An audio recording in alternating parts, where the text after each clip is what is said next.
Welcome to the Dealmakers podcast, where we uncover the stories, strategies, and insights of top performers in the real estate industry. Today, I have the honor and privilege of sitting down with someone who's not only a powerhouse in real estate, but genuinely one of the most personable and trusted professionals I've met in this business. So our guest today is Batty, the founder of Hello Home of Compass, a top producing real estate team in Annapolis. And Betty's consistently ranked among the top agents in our region. She was named America's Best by Real Trends and is known for delivering white glove service in the luxury and waterfront markets. She's a certified negotiation expert, a top 1.5% agent nationally, and an all-around deal maker. So in today's podcast, we're going to dive into her journey from fundraising and event management to leading a high-performing real estate team, her strategies for standing out in a competitive marketplace, her insights into the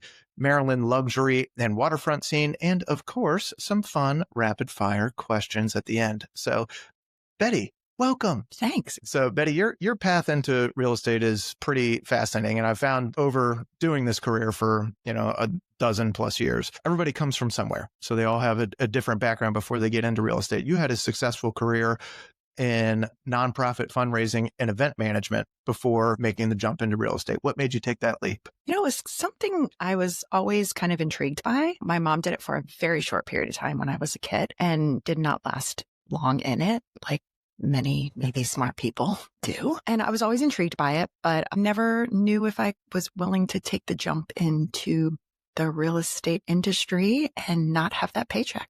Yes. Yeah. That's alarming for most people when they get into it. Yes. What were some of the early challenges in that transition? Was there a moment when you kind of knew you were all in on this career? So when I got into the career, I had 2 small kids. 1 and almost 3. Oh boy. And I was still working my other job full time, learning real estate, and then kind of went part time in that job and full time in real estate. And then knew that if I was going to make it go, I just needed to cut the nonprofit job and go all in. And I did. And I think, that was January of 2012 after getting my license in May of 2010 and just needed to do it. If it didn't work, I knew I could go back into the nonprofit sector or find another career. Yeah. Yeah. So every agent has a kind of trial by fire deal early in their career. Can you walk us through your first transaction or any lessons that still stick with you from the early days? I think my first transactions, I was smart enough to bring a seasoned agent in on those transactions. I knew it was the right thing for the client. I also knew I would learn a lot. So my first buyer transaction, I brought a colleague in. She walked us both through everything, and they knew I was new. So that was helpful. They were a colleague of my husband's, and they were buying their first home. They had owned a condo, and they knew I was going to take care of them, but I didn't know everything. And I said, I'm going to bring a colleague in. So I did. And it was great. And then my first listing, same thing. Funny story is my first listing, I actually brought my colleague. Maybe I might have been losing my voice. Maybe I wasn't losing my voice, but I didn't want those sellers I wanted to be fair to them, but I didn't want to be like, hey, I'm brand new and I want to sell your, $850,000 house in Potomac. So I brought a colleague and I let her lead it all. And it was great. And I learned a lot, and it was the right thing for the sellers, but they didn't need to know that it was my first listing. Right. I get that. Yeah. I totally get that. Mm-hmm. What's, so everybody kind of has like when you're first starting out, you don't know what you don't know. You get nervous and you have some kind of perception of what a real estate agent is and what they should do. And so it's almost acting at first. What's the biggest hurdle that you faced when you were starting out? The biggest hurdle I faced when I was starting out, I wanted to know it all. And I probably, just, not saying no, or saying, I was really good about, hey, I'm not sure about that. Let me check. Let me make sure I get the right answer. One thing somebody taught me really early on was take a deep breath for 20, 30 minutes. It'll either come to you or something will change, or reach out to someone. Don't be reactive. And I think a couple times I was reactive and I was like, oh my God, that changed. Maybe the client didn't even need to know that was an issue, because 20 minutes later, it wasn't an issue because we solved it. Yeah. Yeah. So you fast forward to today. You've built Hello Home of Compass. What was the vision behind that? So the vision behind Hello Home was I wanted people around me that I was collaborating with daily. When Compass opened in Annapolis, it was very small. I was one of the founding agents, and I wanted to surround myself with like-minded individuals and build a small team that we would collaborate with each other. We would spend the days together. We'd be in the office together. We would take care of each other's clients if we needed to. I could, go to my kid's game and know that somebody might be available to help my clients. Also, I was new to the market. Yeah. I had relocated my family, 18, and then came to Compass January of 2019, and then launched Hello Home, essentially in January of 2020. Where were you before you came to the Annapolis market? I was in Montgomery County. Did you like it out there? I love Annapolis. It was great. I had my kids there. I raised my kids there for a while. It was wonderful. I mean, I spent 17 years there. It was absolutely great. I wanted water. Yeah. I wanted to be near water. I wanted to see water every day I walked my dogs. I wanted to enjoy time on the boat. Water makes me happy. And I wanted a little bit less traffic and a little bit of a less chaotic life. I saw what you can be chaotic wherever you are, but I knew being near the water would probably make me slow down just a tad. Yeah. Yeah. And that's fair. Where did you start your career?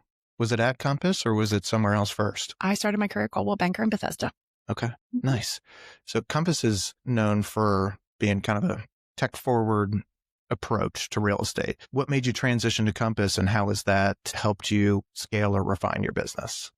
So I watched Compass for a long time, probably 5 years, and watched them very closely. Was very intrigued, but wanted to see how it went.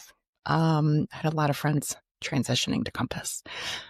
Compass was not in Annapolis when I moved here. And so I knew I wasn't an option for me. But then it was finally going to happen. And I was all in. My friends that were at Compass at the time just raved about it. Collaboration was huge. And that is a big part of who I am. So the tech side of Compass is fantastic. The platform, everything, it can't be beat. But the people, It's the culture. And I was all in from day one, and can't imagine being anywhere else. And as I tell my husband, this is my last stop. Like, I have gone all in. I've never used a brokerage's email. I've never used a brokerage's platform, CRM, anything. I decided day one I was going to do it and not looking back. Compass is my last stop. That's cool. That's cool. So you've carved out a reputation as a top agent in the luxury and waterfront space. Do you have a secret sauce for winning deals in a market where high-end buyers and sellers have really high expectations? I am grateful that I realized early on, I don't want to sell 100 homes a year. I want to give my clients exactly what they deserve. I work with less clients so I can be available to them. I want to give them an exceptional experience. I want to be available for them. I want to be a resource for them before I even have that listing signed.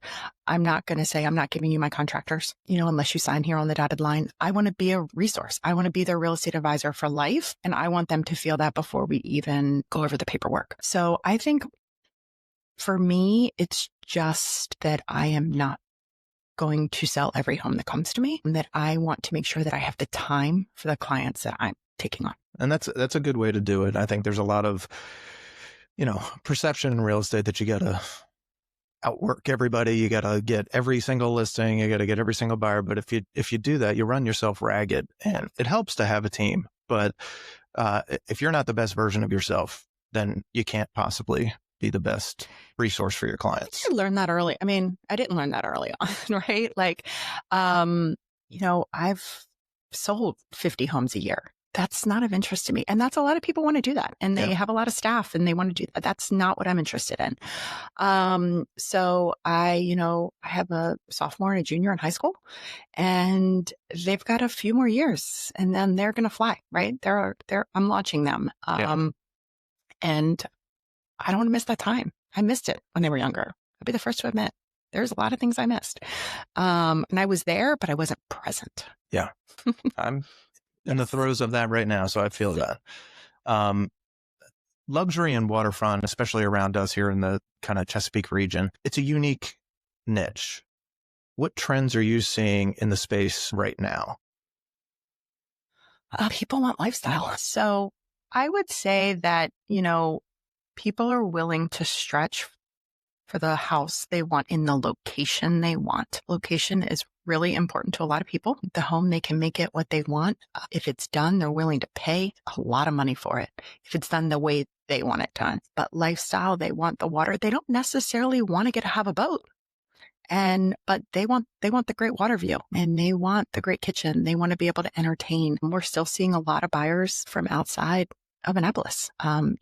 DC is still a huge feeder for us. I have a lot of clients moving here from around the country, a lot of clients still buying second homes, because that's really, they see us as not a huge resort town, but, they can come here and they can get everything they can get in a resort town at a little bit of a lower cost sometimes. You mentioned lifestyle as a major driver in the Lux space. How do you tailor your approach when you're working with these high net worth buyers? Do you sit down with each one of them individually and have those consultations and figure out what they want first before? Or do you kind of go trial by fire and take them to see everything and then kind of whittle it down? What's your approach? I think it really depends if they're local or they're not local. If they're not local, then I think we need to see a lot of different areas and a lot of different things to really figure out what they want. If they're local, they kind of more or less know what they want or where they want to be. I ask a lot of questions about, what are your lifestyle? What do you like to do when you're not working? How do you envision using this space?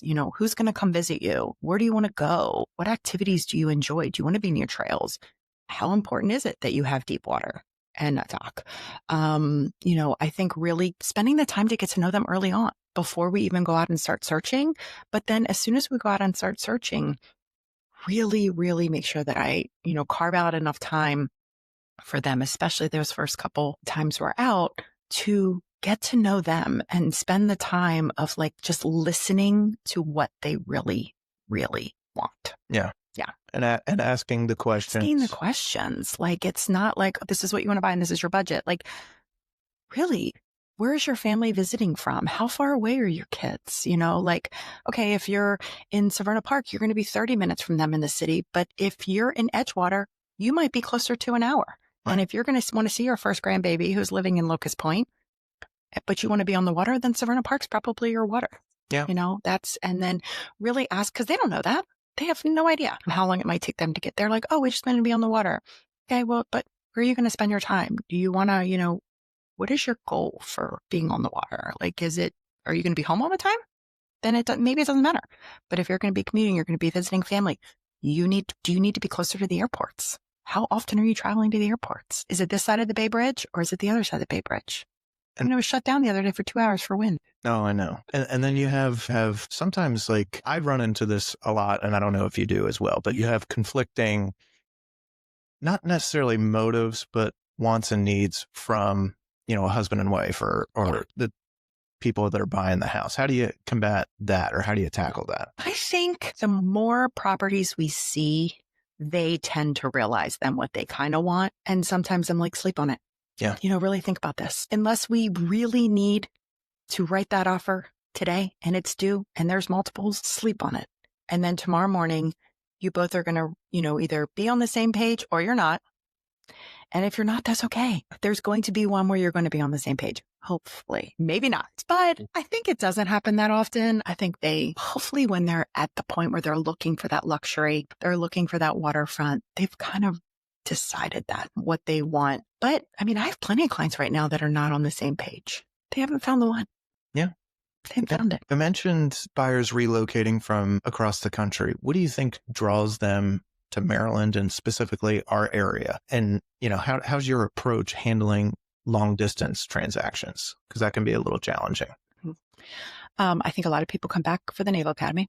A lot of grads. And so for long distance, I do a lot of FaceTime tours. I really try to ask them, if you know when you're coming to town, let me know as soon as possible so I can block out my calendar for you. We do a lot of FaceTimes. If it's something I really think they need to see, beg them to come into town. Or I say, is there somebody else here that can see it in person as well?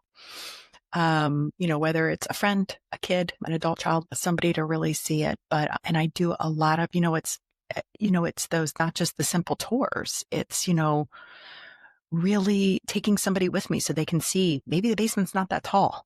Right. Taking somebody with me so they can really understand what that height looks like.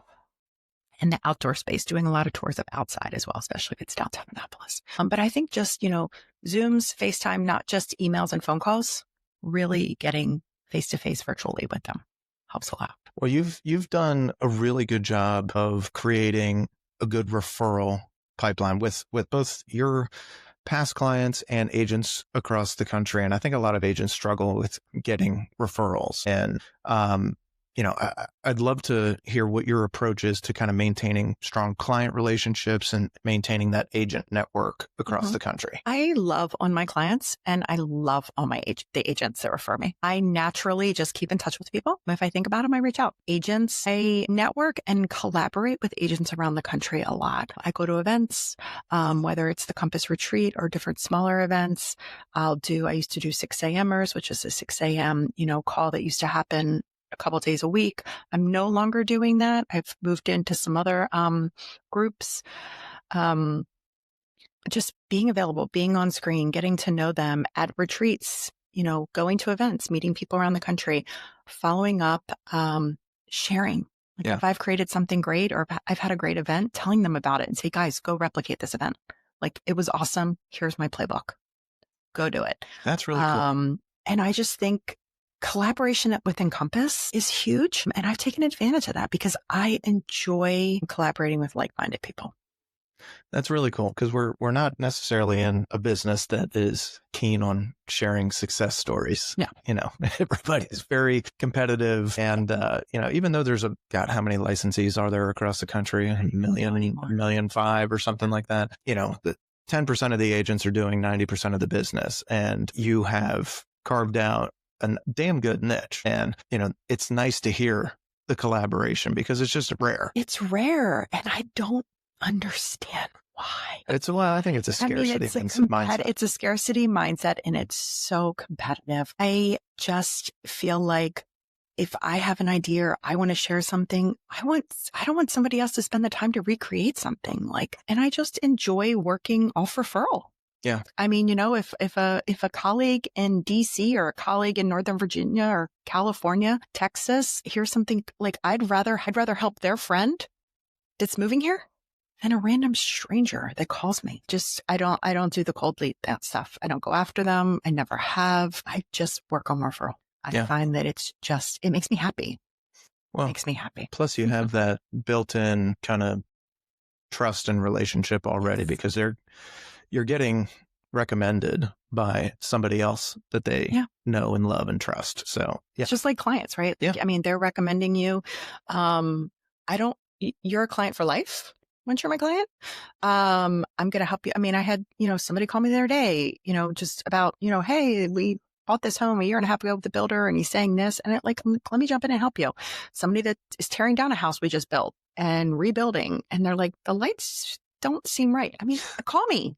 I'm happy to help you, whether it's a text, I can put you in contact with the right person, but anything home real estate related, I'm your girl. That's awesome. I'm your girl. That's awesome. So for agents listening that want to step up their game, what's one habit, tool, or system that's been a game changer for you? Be organized. Be organized and make sure you put things on write it down. Put it on your to-do list. You're going to forget it. And stay in touch with people. I think that so many agents sell a home and then they forget about the people and the clients and keep in touch with them. They want to hear from you. You want to hear from them. Maybe some people, over time you just lose touch with, but most of the people really enjoy hearing from you or seeing you. Meet them for a cup of coffee. It will come back. That's cool. Great. And I enjoy it. I don't do it for business. I enjoy it because I want to see how's the house, what renovations have you done? How are your kids? Oh my God, you've had 3 kids in the last 5 years. Dear God, let me bring you ice cream. Dear God. So I think organization as a realtor is huge, whether it's your CRM, your finances, that's huge. Client paperwork, keeping your clients organized. I think that is one of the biggest things. Yeah. Well, let's get into story time. Okay. All right. Let's talk about a deal that's really tested your skills. Maybe it was something that was super complex, almost fell apart, or, a record breaker. Do you have any stories that pop up, or one in particular that pops up as something challenging? Yes. I would say the time I was selling a waterfront property in Smyrna Park, and it's a great property. It was on the market for a while. It's during COVID. It's a big house that had not been touched in years. Needed a lot of renovation. Was very custom to the homeowner. Finally got some offers and met with my client, met with my seller. We had everything signed but the settlement date. We had countered the settlement date to the buyer. Everything was signed. The only thing that needed to be initialed was the settlement date. Hand delivered it to the buyer to sign. They were unrepresented. And they needed to initial the settlement date and let me know when it was ready. And I'd come back and pick it up. It was in the middle of COVID. Nobody had they didn't have a scanner. It was they lived in the same neighborhood. So it was easy. Dropped it off to their house. I went home, called the other agent to let him know that we were going with buyer A. We'll let you know if anything changes. 2.5 hours later, my phone rings. It's the seller. He had just spent 2 hours with buyer number 2. Oh, boy. In the backyard around the pool. Buyer number 2 did not like that they didn't get the house. Right. So buyer number 2 shows up at the property to meet with my seller. Buyer number 2 had a realtor. Realtor did not know. Buyer number 2 and my seller negotiated an entire contract. My seller calls me and asks me to go pick up the contract, the offer from buyer number 1, and that we were not moving forward with them. Oh, boy. Okay. So I went to buyer number 1 and I explained that I needed to retrieve the offer that I had dropped off, that they had not signed, had not delivered. Buyer number 1 was not very happy. Naturally. And then we went under contract with buyer number 2. I called the realtor and I said, can you please explain to me how this happened? And long story short, buyer number 2 didn't like what they got as an answer. So they went directly to the seller, paid significantly more than buyer number 1, and got the house. Wow. It was very challenging because for me, the right thing to do was buyer number 1. Right. It was their house to have. They needed to initial the settlement date. And I don't like to go back. I don't go back on my word. And it was really, really tough for me. And my seller was like, nope, does not matter. This is buyer number. We are not selling to buyer number 1. Buyer number 2 is our buyer. I have negotiated everything. The agent is sending it over. Bring it to me and we'll sign it. Wow. And buyer number 2 bought the house. Damn. It was challenging the entire time. Buyer number 1 still lives in the neighborhood. Oh, boy. Okay. Has not moved and is probably still not happy with me. Yeah. Well, if another agent faced that situation, what kind of advice would you give them based on that experience? I don't know that there's anything I could have done. You know what? No, I would have gone to buyer number 1's house and not waited for I would have you guys need to sign this right now. Yeah. You need to sign this settlement date that you want and initial it right now. And we're ratified and I'm going to take it back versus leaving it with them, which is what they asked me to do. Right. They weren't represented. If they had an agent, their agent probably would have been like, this isn't a done deal until it's a done deal, until you're signed. Right. So I represented the seller. And the buyer did not have representation. I think if they had representation, they would have been living in that. They would be living in that house. I mean, I feel like I said to them, sign this and get this back. Get this back to us. It's not ratified. But I don't think they realize that really anything can happen until it's ratified. You and I both know another offer can come in that we present to our sellers. Until it is signed, we continue to present offers. Exactly. Yeah. Exactly. Man, that's tough. It's in my client's best interest. Yeah. Right? That's your job. Yeah. But having a seller literally show up and meet with or having a buyer show up and meet with my seller without me knowing, and without their agent knowing, they spent 2 hours together. Little cavalier. 2 hours. Yeah. Wow. I wish I could say I've never had something like that happen, but I have. Oh, fun. Shane, do tell. A similar story. I mean, I've had some very headstrong clients that have been like, now I'm going to do what I need to do to get the house. And at some point, and of course, most of the time I find out after the fact. Oh, yeah. Like, okay, I don't know what to do in this situation. Ultimately we're a conduit. So if both of those parties can come to terms on stuff, great. It just gets awkward when you've already got a signed offer out to another party. But yeah, the unrepresented thing kind of killed it for buyer one. So that's unfortunate, but fun story. Isn't real estate great? It's great. So we'll do a little bit of rapid fire questions next. Compass is known for being tech forward. We covered that a bunch. Do you have a favorite Compass tool or feature? I love Compass Collections. Yes. I love the search. For, people don't know what the Compass Collection is. It is our search platform. It's all the homes, feeds from Bright MLS, also has the Compass and private exclusives on it coming soon. I love it because I can put my clients in these collections.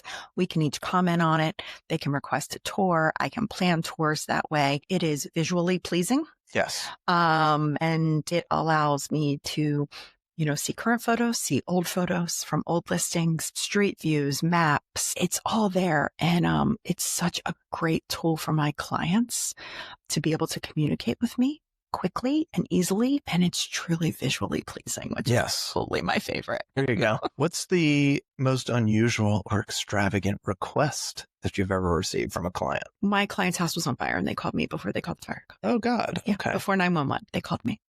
They said, Betty, our house is on fire. They didn't live in the house. And the contractor called them to tell them that the house was on fire because the contractor had spilled something on the basement floor that had ignited the gas water heater.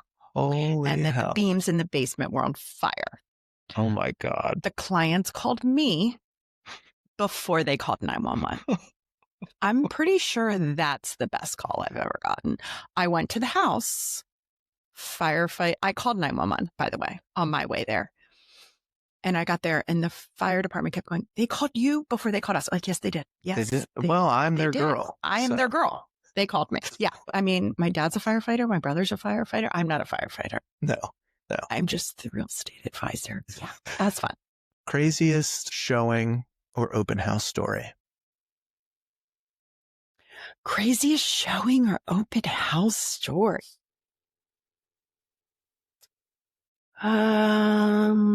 My goodness gracious. Open house, definitely have had people come through my open house that were either, whether it was a vacant home. Oh, no, I got a good one. Go on. Okay. This is a good one. So there was probably a year or two in Silver Spring where this woman would come around to the open houses. And if they were vacant, she would walk out. And if they weren't, she would linger. And we concluded it's because she was looking for prescriptions. Yeah. Yeah. So I had an open house once, and this was before I knew what her motive was, but I'd recognized her. And she came down the stairs from being upstairs with lipstick all over her face. And I was like, that's odd. But I remembered it. I was like, oh. And she had signed it as Margot. And I was like, Margot, everything okay? Oh, it's fine. It's fine. And my client called me that night and she was like, Betty, I think somebody's been through my makeup. And I was like, yep, you're right. Mm-hmm. Pretty sure that's accurate. Throw it all away, Liz, and go buy all new makeup and let me know what it costs you. I am absolutely reimbursing you for that. I am pretty sure Margot was going through your makeup. I didn't know at that point it was prescription drugs. I just thought she was a little off. Yep. But then I found out within the next couple of weeks by talking to other realtors that this woman she did it regularly. And we got to the point where we spoke with police. And every time she came to an open house, we would just ask her to leave. And she was like, what do you mean? Why am I leaving? And she would sign in with a different name, by the way. Of course, each time. Yes. She was actually a nurse. She had been a nurse. No kidding. Wow. We did a lot of research. As realtors, we love to research. We knew where she lived, all this stuff. But yes, she literally took my client's makeup and she tried it on. Amazing. My God. One piece of tech other than your phone. Yes. That you can't live without in your business. Piece of tech. My laptop. Damn. You side pass. All right. Next question. What's the best piece of advice you've ever received? Take a deep breath, give it 20, 30 minutes and see what happens. Because your hair could be on fire. And, 10 minutes later, an attorney can call and be like, oh my God, we were reading the wrong contract. Yeah. That's not your issue.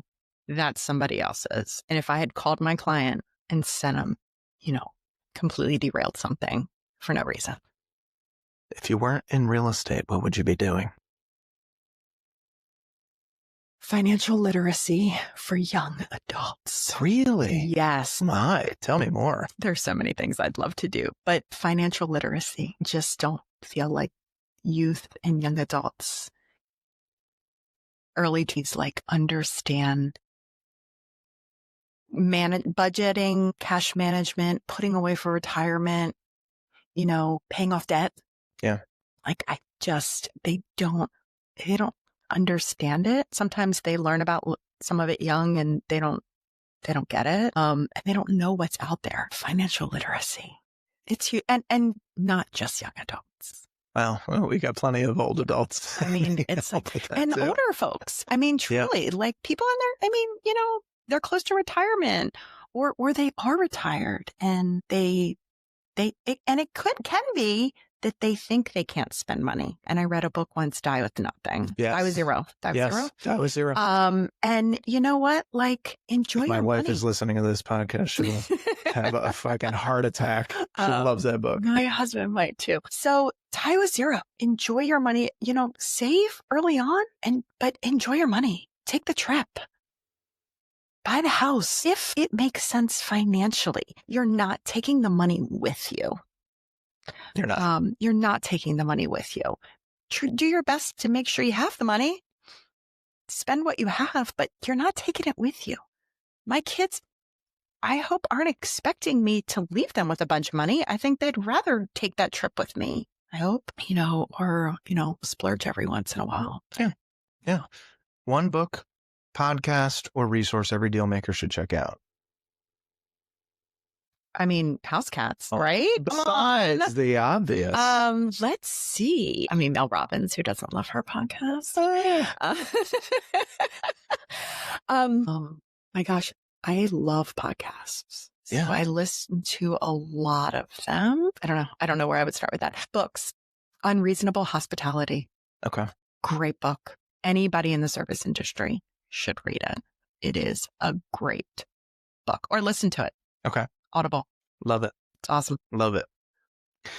Batty, a few things stood out to me. First your mindset around real estate and making it a lifestyle business and not just a transactional one. Love that.